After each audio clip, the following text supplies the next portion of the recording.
Okay, I wanted to do a video on the power of meditation for mental projectors. And I think that this is going to weave in with this concept, that's not even the right word, but this idea, this concept of silence.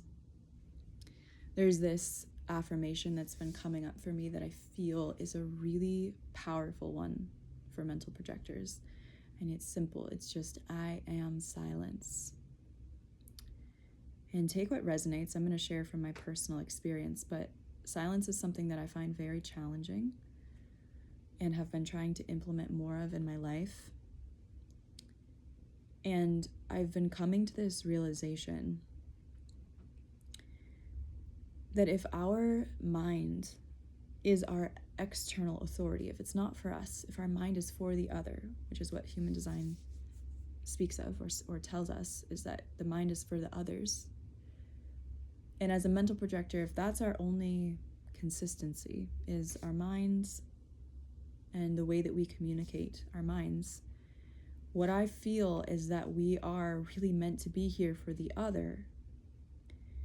And yet what we actually are, because we're not the mind, we're not this like movement of thoughts and conceptualization, what we actually are is silence. And if your mind goes like, what does that even mean? Let me kind of break that down a little bit. We think of silence in a very specific way. We think of it as like not speaking or the absence of sound. But I think of silence as this all-encompassing, infinite spaciousness that all of life blossoms from. That's just the way that I feel silence. It's like, it's not a thing. It's not even the absence of, well, I guess you could say it is the absence of things, but it's not just like the absence of sound. It's like what holds everything. You may have heard that everything is sound, everything is light, everything is these waves of frequency. So when I think of silence, it's like that which is the page for the words of the story. It's what we don't see. It's what we can't really look at, but it's what holds the capacity of everything, the spaciousness, the awake space, the thing that everything is appearing within. And so in my own life lately, something that keeps getting brought to my attention that I've been really challenged with, honestly, is staying silent. And it drives me crazy how fast I can lose my awareness when I'm with other people in a group and I feel this like vortex of energy and I'm watching others and I'm so like I can easily lose myself in the fast-paced energy because things start to rise in my being. It's like air. And so I've been working on trying to remain centered in my body and as silent as I can be and waiting to be prompted to use my voice. And I keep getting this course correction of like, Kaylee, you need to be more quiet. You need to be more quiet. Silence is like your gateway. And so I'm bringing this up because I feel like I actually am kind of wanting to create almost like an audio diary for myself through this journey, because sometimes it helps me to be able to kind of track. Like there's a consistency with this. I don't know about you guys if you're mental projectors too, but consistency and routine is something that if I don't have little bits of it, it feels like things just vanish. Like they don't really have a lot of substance to them if I don't ground them through ritual. Like I don't return to them. And by using my voice in this way and sharing and being able to return to these moments and kind of see where I've come from, I can then see how far I've come in the experiment that I'm in. So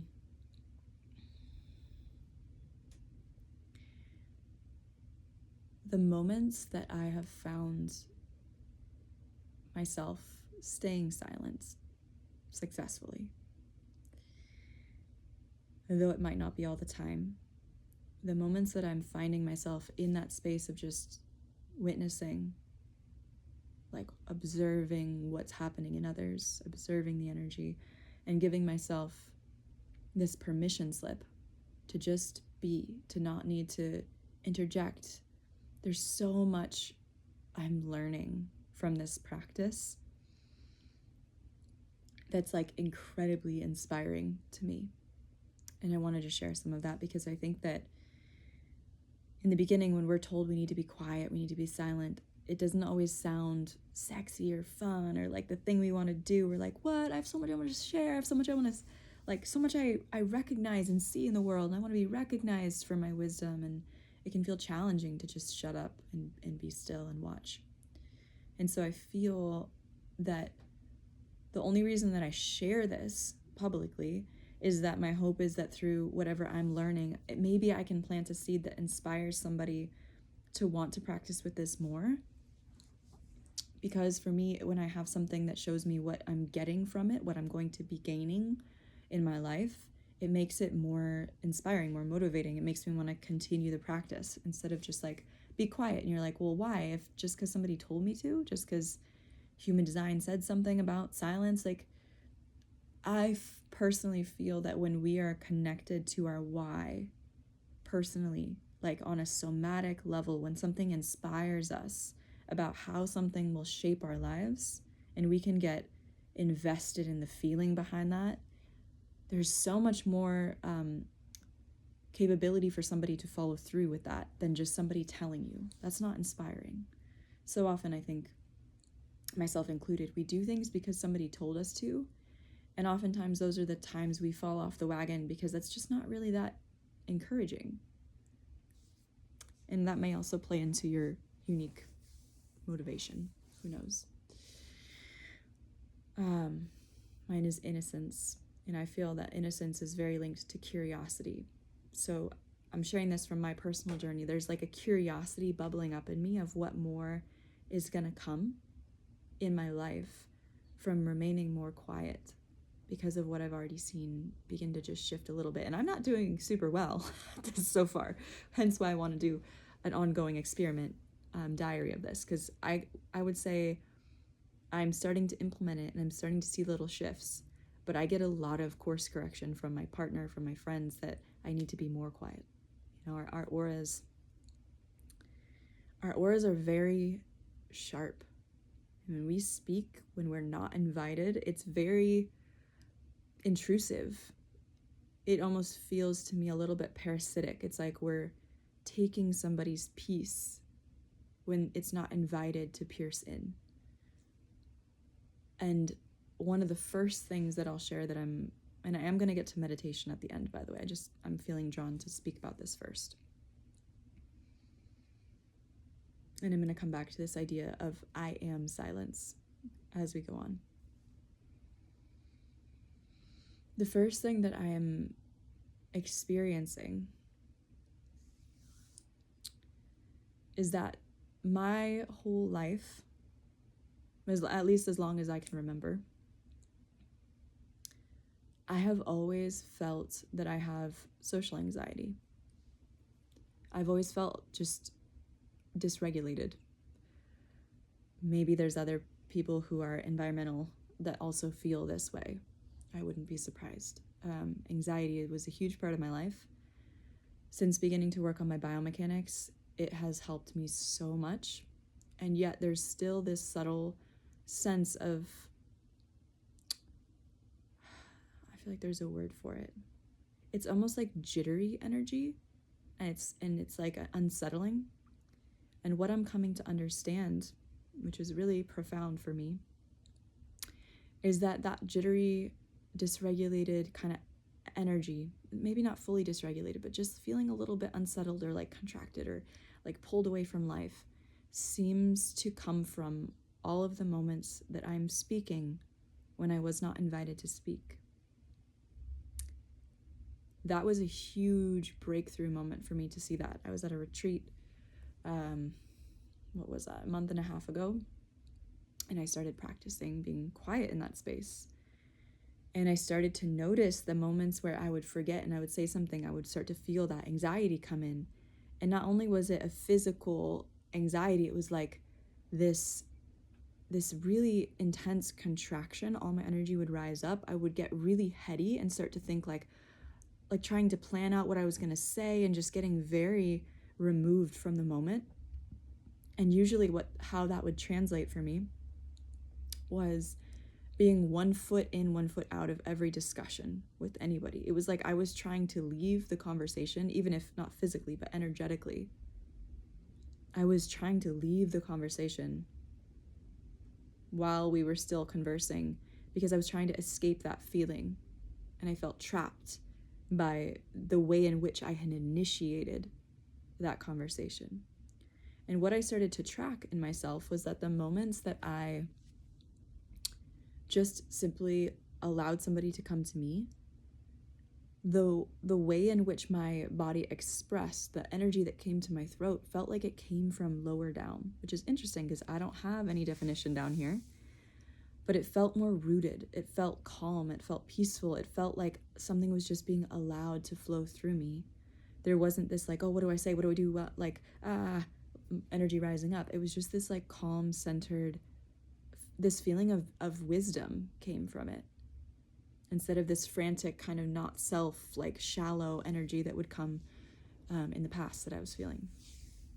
And I started to really see that my dysregulation in my life, my anxiety, came from all these moments of initiating, penetrating in, and then the whole conversation that started with that energy was riding on that frequency, was riding that wavelength.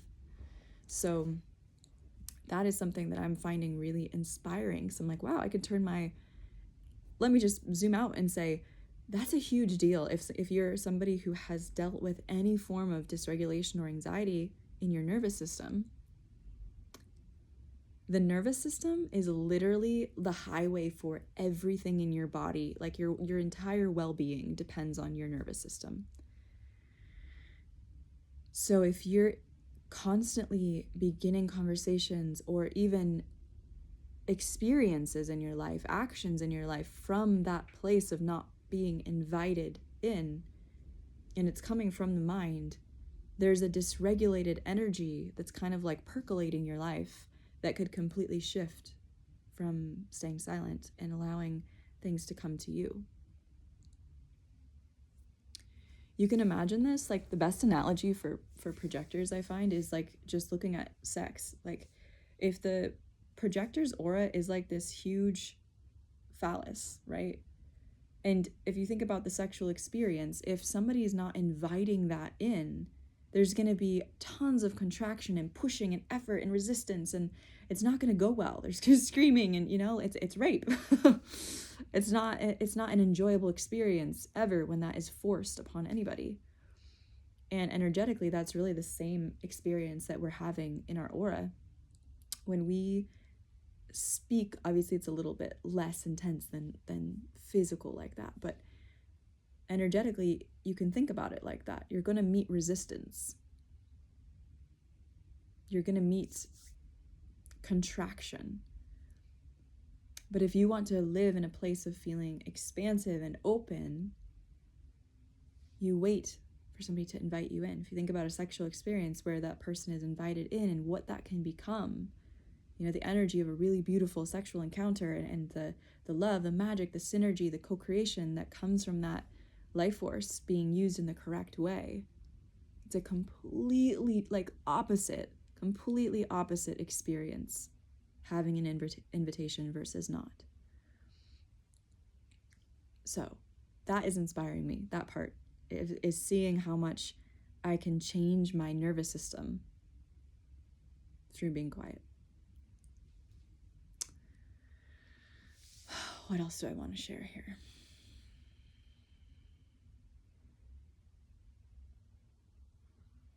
I can feel there's going to be a lot more as time goes on to share in this thread. The other thing that I will say is that silence really illuminates our magnetism. And I'm sure that this is the case for men and women, but I'm going to especially highlight the feminine here because I feel like there's something about a projector woman. If you're wanting to get in tune with your femininity, because your aura is masculine and feminine, it penetrates and it absorbs. It's both. But if you are a woman and you're a projector and you are constantly penetrating in without invitation, you may actually be existing in a more masculine pole than you could be otherwise. So, for example, by staying more silent and waiting, you're going to end up softening. Because in our silence, this is something I'm feeling so inspired by in myself. My silence is my magnetism and my sensuality as a woman. Period. My silence is my sensuality. It is the magnetism. And this goes for men too. When you're silent as a projector, people can experience you differently.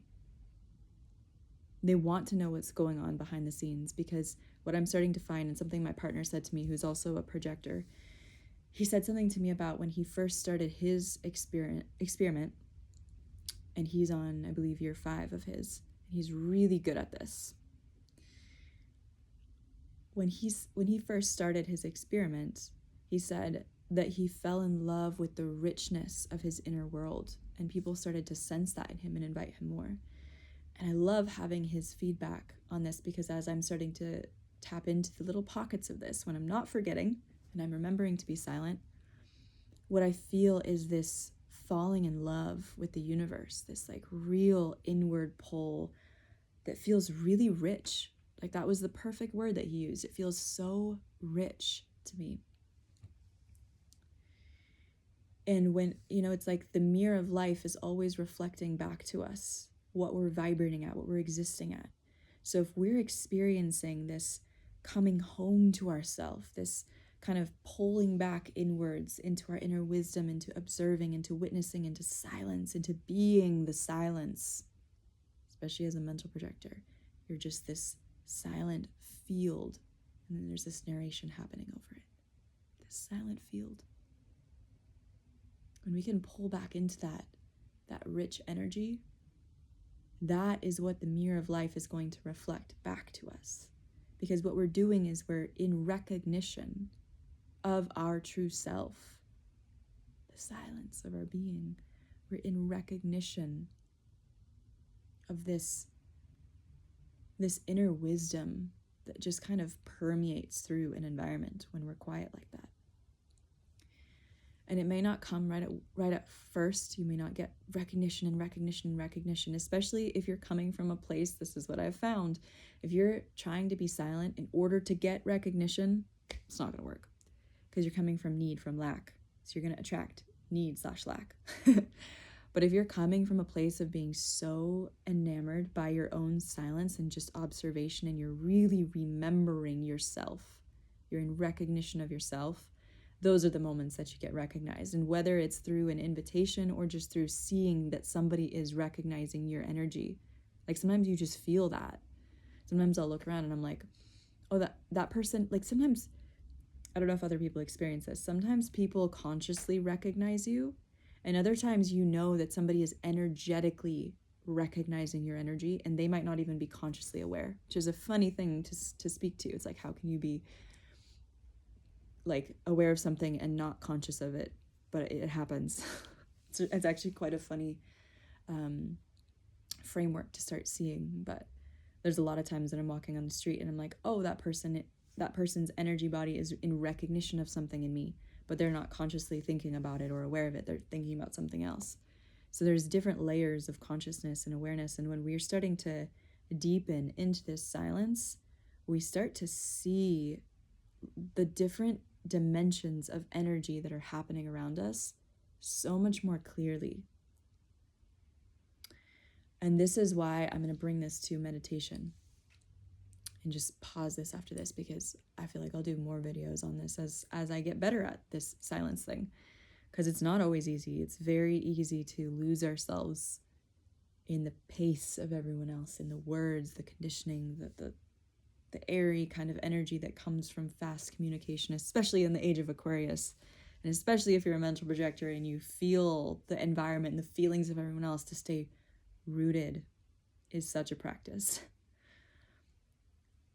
But the reason that I say that meditation is so helpful, so supportive for projectors, for especially mental projectors. I would guess, I can only speak for myself, for anybody, of course, but it's like we have all of this open space and room to absorb what isn't us throughout the day. And we have all this space to get caught in the currents of life and what everyone else is doing. And we're here to be conditioned, and we're here for the other. We're here to give our minds to the other. But if we don't have a solid practice of not only silence, but of coming home to what we actually are, that vastness, that flexibility. I really like this affirmation of I am silence. Because if we think of ourselves like that, it's like we're this open, empty canvas. We're watching all of these gates connect and disconnect and channels open and like the different transits happening and the different connections and conditionings that we are receiving are these like fluctuations and waves with other people, all happening in this spaciousness that we are. Because here's the thing, is that as a mental projector, it's almost as if where you see this barrier, this illusory barrier of skin and this edge, there really isn't one there. It's this illusion of light and of like particles that look like matter. And this would be the case for anybody, but specifically with mental projectors, it's like we have an easier way to sense this illusory energy of form because we are actually one with the environment. And our physical body is experiencing our environment with less perforation. So I really, really enjoy this affirmation, I am silence, because it's something about these words. It's like they're so simple, but when I speak them over and over again to myself in meditation, it's like it orients me to this truth. I don't know, there's something about mantras, affirmations that when spoken like rhythmically for a while, when you don't just say it to your mind, but you feel into it, you can kind of like ride the wavelength of what the word silence is actually pointing towards. Because if you hear silence and you just think silence is this definition, that's going outward into thought, outward into concept. But if you can trace those words, if you're in meditation and you can, it's almost like you're unpacking the word silence. It's like you're opening the envelope that word is, and you're extracting the energy that word, that language is pointing towards. I am silence. And you just feel that permeate into you. What you arrive at is this feeling of truth and this feeling of stripping away everything that you've accumulated. And I feel like I got cut off there, sorry. I just wanted to finish up by saying I feel like meditation is such a powerful and easy thing to implement to kind of bring us back to our truth, bring us back to this ground zero, whether it takes you 10 minutes or 30 minutes or an hour to get to the place where you feel washed clean. Like there's this moment, not like a moment, but a dawning for me that happens when I sit with myself in silence, where I really am letting go of everything, where all of a sudden I feel purified. And when I get to that place, it feels like a reset. It's like sometimes I think that our minds tell us that we need to go out and do all of these things in order to reset ourselves or to get back on track. And sometimes one deep meditation for me is all that I need to be able to feel completely reborn. And when I've tracked in my life the times that I am implementing meditation versus not, there is such a huge difference in my capacity to stay quiet, in the way that my voice is delivered, in how much that I am connected to my own goals and aspirations and not just packed full of conditioning, in being connected to myself when I'm with others and not just like clogged with whatever they're experiencing and feeling this like mixed mess of our combined energy, but really able to stay with myself more there's so much magic that comes from meditation. And I've had seasons of being so extreme with meditation. I used to meditate like an hour a day every morning religiously, sometimes an hour and a half, sometimes 2 hours. I used to work at a meditation retreat. I've done many retreats. Meditation has been a huge part of my life. And then the last season, during my Saturn return, I did not meditate very much. And holy shit, it makes the biggest difference. And then coming back to it again, I'm like, wow, if I would have been doing this daily, even just 10 minutes in the morning daily, it would have made a huge difference in the way that I'm able to show up, in the capacity to stay quiet and silent with others. It's like it really does wash something clean. It's like a reset. So that's what I wanted to share today. There will probably be more on this thread to come, because the silence thing is something I'm definitely playing with and wanting to share and to see how it unfolds over time and what more it brings my life, because I have a really strong sense that it's going to completely reshape the architecture of my world.